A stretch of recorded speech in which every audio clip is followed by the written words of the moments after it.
What's going on, guys? I'm here for a Comic-Con haul video. Today I went to Detroit Fanfare and picked up some really awesome stuff. It didn't go exactly as I planned. If you watch my Comic-Con preparation video or whatever, there were some books that I really wanted to look for and some stuff that I didn't get. Not for lack of trying, I just couldn't find them. And some stuff I did find, but not at the right price. So I had to improvise, but I still picked up some really awesome stuff. Met and talked to some artists. Picked up some prints and stuff, and then also picked up some books. So I'm gonna touch on things in that particular order. The artist that I talked with first was Tim Seeley. And I got The Occultist #1 signed by him. And then also, I'm a huge sucker for like deluxe edition hardcovers and stuff like that. And I saw this sitting at his table, and there was no way that I couldn't get it. And he cut me a deal. He gave me $5 off. This is Revival, the deluxe edition, which contains issues 1 through 11. It's a hardcover. I think this is Jenny Frison artwork on the cover too, as well, which I just love her a lot. She's really awesome. Here's the back. But you know, I jumped at the chance to pick this up, and he cut me a deal. His signature is also on the inside there. So really pumped to pick this up. I didn't even know it existed. So you know, overjoyed to have that. Next thing I did was I stopped by Eric Powell's table, and I got a couple of my Goon issues signed by him. This is number 30, I think. Yeah, number 30. And then this is a quarter one-shot that Dark Horse did. So it was cool to get to meet him and talk to him for a bit. And then I would say by far my most positive artist experience today was with Ryan Brown, who I know from doing the art on Bedlam, and I know I've complained about him a little bit, but he's a really awesome guy, and he was very talkative with me. He was very willing to have a conversation with me about Bedlam, and then also about his other stuff. So it was really cool to get to talk to him, and I like how he autographs. He puts a word bubble by each character's mouth and signs his name with a question mark inside them. So I was happy to get those. And then like I said in my Comic-Con preparation video, this is a book that I wanted to check out from him.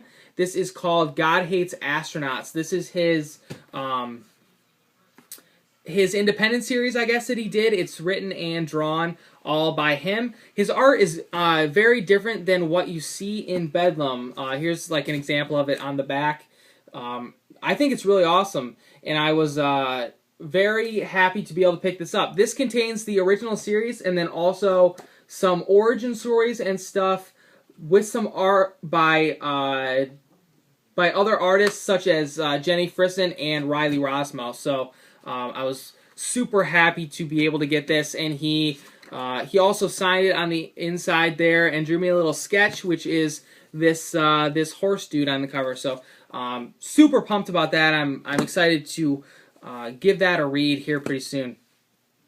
And then after I was done talking to the artists and stuff, I went to check out some local artists and some prints and see what I could pick up there. And I got a few things. One thing that I'm just in love with. But first, this is just a little Hellboy print. This is obviously based on Ron Perlman. And then this, I just knew that I had to get this the second that I saw it. There was no doubt in my mind. This is a Poison Ivy and Swamp Thing print. I think it's the colors, the green and the orange. Hopefully I can get this on camera here. But it just says Poison Ivy at the top there, and then Swamp Thing at the bottom. It's Poison Ivy in the foreground, Swamp Thing in the background. This print is absolutely amazing. I'm totally in love with it. So I'm really happy to have picked this up. I need to get an art book so I can start putting all my prints and stuff in them and not have to worry about them getting all wrinkled up. But you know, super happy to have that. That was an amazing find. That was better than anything that I ever expected to find as far as prints go. And like I said, I wasn't able to find House of Secrets 92, which is Swamp Thing's first appearance. I wasn't able to find Animal Man's first appearance or Dead Man's first appearance. Slim pickings as far as the key issues that I want go, at least. But I was able to find a couple. This one I consider, kind of major. It's not a major key, but it is a pretty big book. Got it in some nice Mylar here. This was actually, I bought this early on in the day. This was my first Silver Age book, and this also happens to be the Phantom Stranger's first Silver Age appearance. This is Showcase number 80.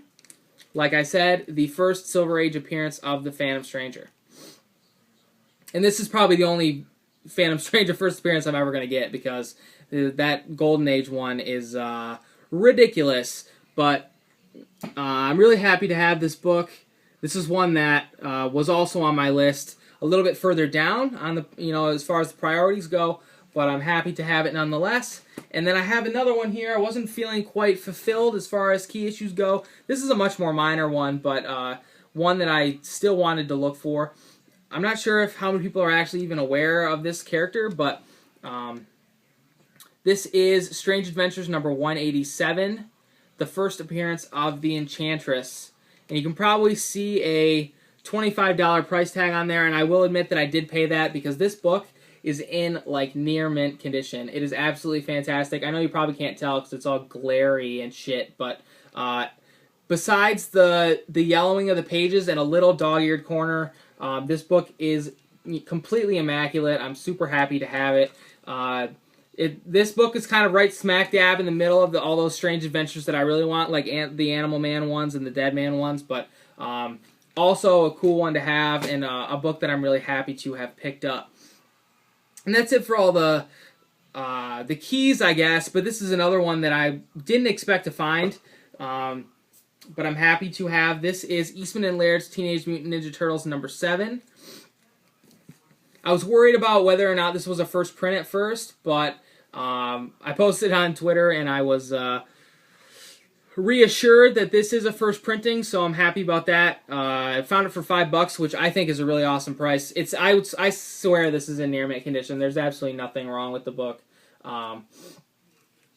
It's a wraparound cover. This is after the point when Kevin Eastman and Peter Laird started to do colored covers. They used early on in the series they were just two-tone color covers, and those are some of the more pricey ones. I saw number 2 and number 3 both there today, way out of my price range, and I'll be lucky if I ever see number 1 somewhere. So super happy to have this. I decided that I wanted to start picking up this first Mirage series, and that's a pretty good place to start. Okay, and then after that, we have some really awesome House of Mystery books, which I'm really pumped to get, and even some Silver Age ones. So this is, and I'm starting with the later ones and working my way down to the earlier ones. This is the House of Mystery number 265, number 274. I really don't like these ones all that much, as far as the covers go, but I'm picking them up anyway. This is number 262. This cover is all sorts of crazy. Hopefully you can see that. This is House of Mystery number 241. Really awesome pale green cover on that one. And this is a 20 center. This is the House of Mystery number 223. This cover is fucking awesome. Bernie Wrightson is the man. House of Mystery number 217. And this one's a little worn. I think it's a really dark cover, and I guess it's a little more susceptible to marking up and stuff. But I really don't care because it's an awesome cover, and I'm happy to have it. And then these next two are both Silver Age books. This is the House of Mystery number 185. And number 182 with a little writing on the top, but that doesn't bother me at all. I'm just happy to have it, and they're both in fairly good condition. I mean, I said before that I'm not a stickler for condition, but I'm not going to pick something up that's like falling apart. So so I'm happy to have found those in my price range in a condition that's acceptable to me. And then I'm going to follow up those House of Mysteries with none other than House of Secrets, number 144. Perfect time of the year to be picking up these books. House of Secrets, number 133. And after this con, I think I have about 20 of each, both House of Mystery and House of Secrets, well on my way to finishing these runs. This is number 120. I hardly ever pick them up outside of conventions, though, because I just can't seem to find them for the right price. This is the House of Secrets, number 116, 20 center. Number 124. I wish I knew who did these covers so I could tell you guys, but it is a mystery to me. Except for this one, because his name is on it and it's fucking awesome, like the last one. This is the House of Secrets, number 103, another Bernie Wrightson cover. You know, possibly my favorite cover that I picked up today. It's a little beat up and there's some writing on the cover, but I do not care at all because that book is amazing. What did I say? What number is that? Number 103. Bernie Wrightson's the man. Sorry guys, my camera died right in the middle of recording. Where was I? Oh yeah, Bernie Wrightson's awesome.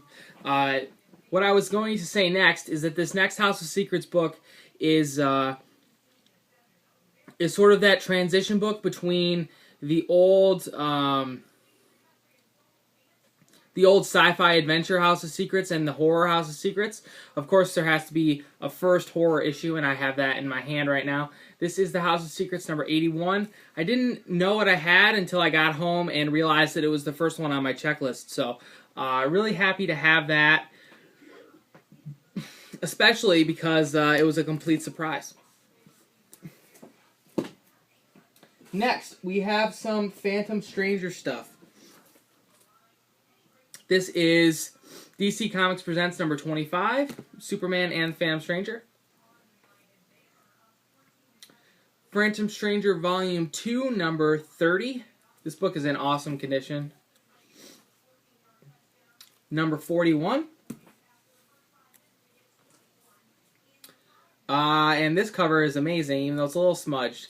Number 21. Really awesome orange and reds and yellows.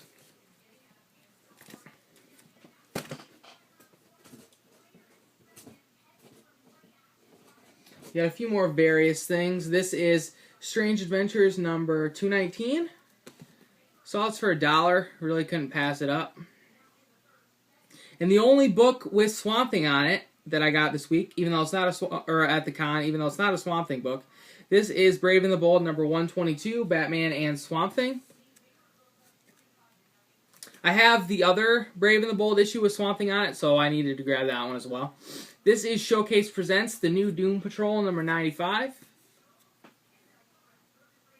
And the only Doom Patrol book that I bought at this con, it also happens to be a Silver Age one. This is Doom Patrol number 109.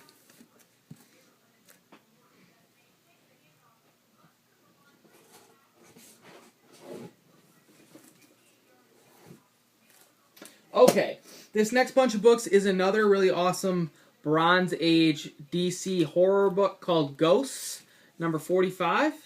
I actually have way more of these than I have House of Secrets in my collection now, and even now after the con. This is Ghost number 41, really high grade book right there.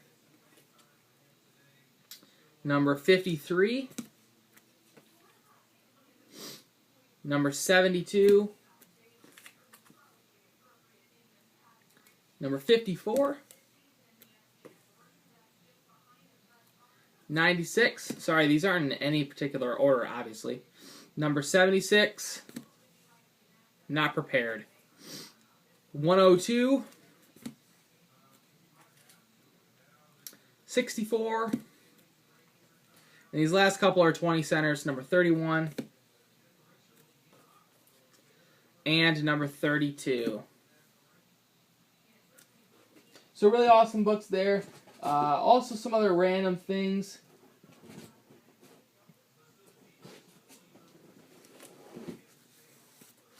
some more horror-based stuff. As you can see, that's kind of the theme of today. This is The Witching Hour number 77. Another one of those awesome Bronze Age DC series, which actually may have started in the Silver Age. I'm not entirely sure. This is The Witching Hour number 70. And with this really creepy Santa Claus skeleton, number 28. And this is Unexpected, number 137. This guy is trying to kill this other dude with his crazy eye, apparently, for some reason. Weird War Tales, number 41. Number 40. And number 45, Joe Kubert cover. And then this is Adventure Comics number 436. As you can see, probably see the big crease right down the middle. But it's an awesome cover, and it was only $1, so I grabbed it anyway. That crease really doesn't bother me all that much.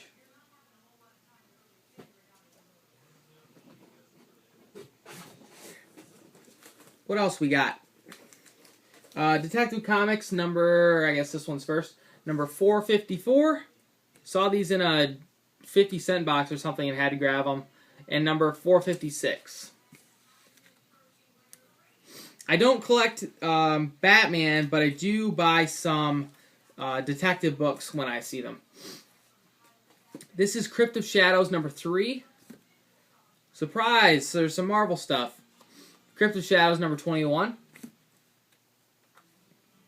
Chamber of Chills number 2. This is a series that I love. I wish I had more of these. I always have trouble finding them. And this is Werewolf by Night number 17.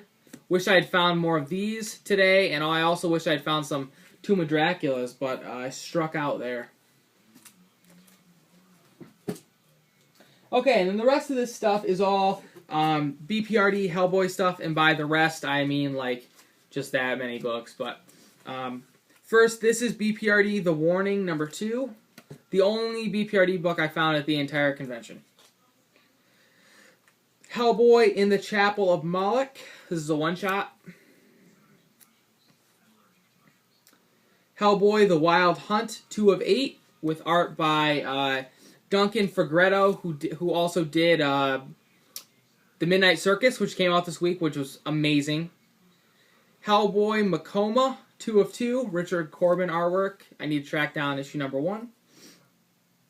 And then I was able to find both issues of one of my favorite Hellboy stories. I'm really pumped. This is Hellboy Box Full of Evil, number 1. Also contains Lobster Johnson, The Killer in My Skull, which is a short story. And this is Box Full of Evil Part 2, also containing Abe Sapien vs. Science, which is another short story. But not a ton of Hellboy stuff that I was looking for there, but I'm glad that I was able to walk away with at least some stuff. In addition to all that other really awesome stuff that I was able to find today. I had a really great time, was able to find some keys, some really awesome horror books, and some other stuff on my list. I was really pumped to be able to get to talk with Ryan Brown and Tim Seeley and Eric Powell a little bit, and also check out some local talent and some local artists. So all in all, it was a really great day. I'm glad that I decided to go out. Big thanks to you guys for checking out my video today and every day. I really appreciate it. I will be back, I think, on Wednesday with my haul video. I may do a review video for my books from this past week, maybe tomorrow or Monday, but I'm not sure. Anyway, regardless, thanks for watching. I will talk to you guys again soon, and take care.